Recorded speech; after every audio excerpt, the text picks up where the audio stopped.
The first dog that we have for you today is probably the dog that's going to do best in any households of the dogs on the adoption floor right now.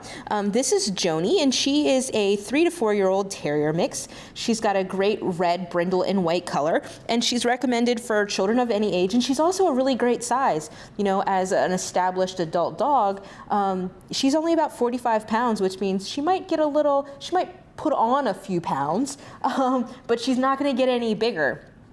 So she's a really great size, big enough that you can take her on hiking and doing all those fun things and not have to worry about carrying her in your backpacker like you would like with a small dog like maybe Goliath, who was on our last episode, but not so big and strong and heavy that she's going to pull you all over the place like maybe Miles, another dog who's going to be on the show for today. So she has tons of great qualities.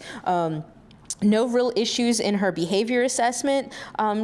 Like most Terrier mixes, she can pull a little bit on her leash, but she's very friendly. She, play bows and gets excited when she sees other dogs. No issues with food aggression. She wants to sit in your lap. As you can see, she's quite content lounging at Sean's feet there. She loves being petted. She's treat motivated. She just has tons and tons of great qualities if you're looking for an all-around good dog to make part of your family.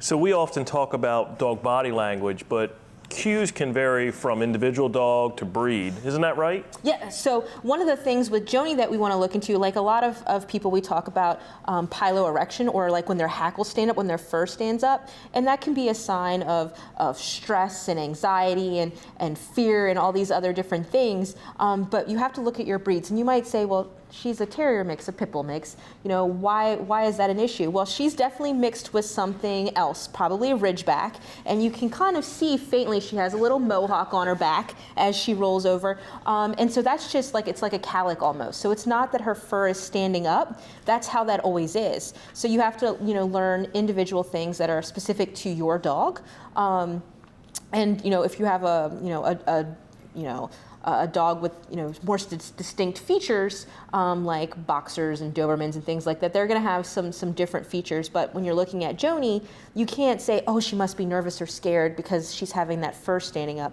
because that's part of a certain breed that she's mixed with, and that's just always going to be there. So always knowing your dog, knowing your breed, and figuring out what's the norm for them so that you can read them correctly and have other people interact. We don't want people to avoid, approaching Joanie because she's super friendly because they think that she's fearful based on something that's just always there.